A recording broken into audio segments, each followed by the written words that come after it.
Hi అండి. Myself doctor Anu Chowdary, Ayurveda and family coach. ఈరోజు మనం లేడీస్కి గురించిన హెల్త్ ఇష్యూస్ గురించి డిస్కస్ చేసుకుందాం. వాటిలో ఏంటి అంటే లేడీస్కి చూసుకుంటే చాలామందికి ఏంటంటే వైట్ డిశ్చార్జ్ అనేది ఎక్కువగా అవుతూ ఉంటుంది. కొంతమందికి ఏమో పీరియడ్స్ అనేవి ఫ్రీక్వెంట్గా అవుతూనే ఉంటుంది. లేదంటే ఎప్పుడైతే మంత్లీ పీరియడ్స్ వస్తాయో అవి అనేవి కొంతమందికి 10 days 15 days అవుతూ ఉంటాయి. లేదంటే 3 monthsకి ఒకసారి రావడం, ఇలా ఇర్రెగ్యులర్ పీరియడ్స్ ఇలా వస్తూ ఉంటాయి. సో అసలు వీటికి ప్రాబ్లం ఏంటి, అసలు ఎందుకు ఇలా జరుగుతుంది లేడీస్లో, సో ఈ ప్రాబ్లం వల్ల వీళ్ళకి అదర్ ఇష్యూస్ ఏం జరుగుతాయి బాడీలో అని మనం ఈరోజు డిస్కస్ చేసుకుంటే, ఫర్ ఎగ్జాంపుల్ చూసుకుంటే కొంతమందికి లేడీస్కి వైట్ డిశ్చార్జ్ అనేది ఎక్కువగా అవుతూ ఉంటుంది. ఏంటంటే వీళ్ళకి ప్యాంటీస్ కూడా లోపల మొత్తం తడిచిపోతుంటాయి.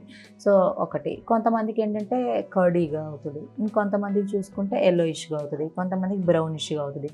సో ఏంటంటే ఇలా కర్డీగా ఎల్లోయిష్గా బ్రౌనిష్గా అయితే మాత్రం కొంచెం డేంజర్గా ఉన్నట్టు మనం గుర్తించుకోవాలి. ఏంటంటే వీళ్ళకి సమ్ అదర్ ఇన్ఫెక్షన్ ఏదో బాడీలో అటాక్ అయినట్టు వీళ్ళు గుర్తించాలి. అలా కాకుండా నార్మల్గా వైటిష్గా బంకగా పల్చగా అవుతూ ఉంటే ప్రాబ్లం ఏమీ లేదు. సో అలా అవుతుంది అంటే ఇంకా మీరు హెల్తీగా ఉన్నట్లుగానే పరిగణలోకి తీసుకోవాలి.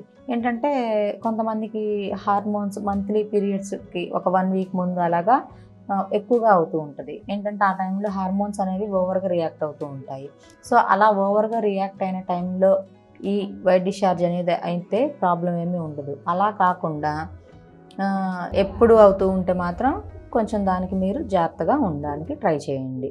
సో ఇది ఒకటి. ఇంకొకటి ఏంటి అంటే అసలు ఇది ఎక్కువగా చూసుకుంటే చాలామంది టీనేజర్స్లో కూడా ఎక్కువగా కనిపిస్తూ ఉంటుంది. ఏంటంటే వీళ్ళు ఫుడ్ అనేది ప్రాపర్గా కరెక్ట్గా తీసుకోకపోవడం, అండ్ టైం టు టైమ్ నిద్రపోకపోవడం, అలా కాకుండా కొంతమంది ఏంటంటే జంక్ ఫుడ్స్ ఏంటంటే ఎక్కువగా తింటూ ఉంటారు. సో ఇలా తినడం వల్ల కూడా మనకి ఈ ప్రాబ్లం అనేది ఉంటుంది.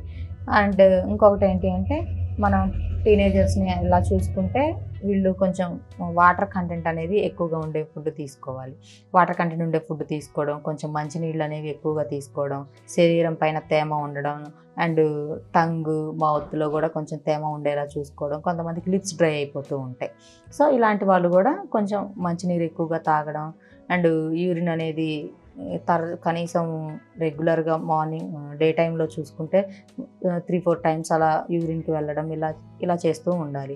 ఇలా కాకుండా ఏంటంటే కొంతమంది జాబ్స్ అని చెప్పి వెళ్తూ ఉంటారు. సో ఆఫీస్లో వాళ్ళకి కొంచెం అన్కంఫర్టబుల్గా ఉండడం వల్ల వెళ్ళకుండా ఉండడం అలా చేస్తూ ఉంటారు. బట్ కానీ ఇప్పుడు స్కూల్స్లో, కాలేజెస్లో, ఎక్కడైనా ఆఫీసెస్లో టాయిలెట్స్ అనేవి అవైలబుల్గా ఉన్నాయి. సో మీరు వాటిని యూజ్ చేసుకుంటే మనకి ఎప్పటికప్పుడు మన స్టమక్ అనేది క్లీన్ అవుతూ ఉంటుంది అండ్ హెల్తీగా కూడా ఉంటాము. ఒకటి. సో ఇది ఒకటండి. అండ్ ఈ వైట్ డిశ్చార్జ్ అయినప్పుడు ఏంటి అంటే సో వీళ్ళకి పార్ట్నర్ ద్వారా కూడా ఈ వైట్ డిశ్చార్జ్ అయ్యే ఛాన్సెస్ ఉంటాయి. ఏంటంటే పార్ట్నర్కి ఏదైనా సమ్ అదర్ ఇన్ఫెక్షన్ ఉంటే సో దానివల్ల కూడా ఈ వైట్ డిశ్చార్జ్ వీళ్ళు మింగిల్ అయిన టైంలో వైఫ్కి కూడా వచ్చే ఛాన్సెస్ ఉంటాయి.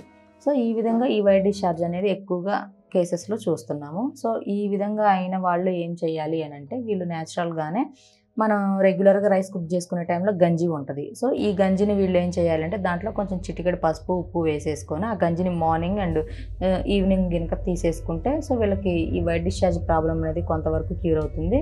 అండ్ వీళ్ళకి బాడీలో ఇమ్యూనిటీ కూడా ఉంటుంది. ఒకటి. ఇంకొక టిప్ ఏంటి అంటే నువ్వులు. సో నువ్వుల ఐడియా ఉంది కదా.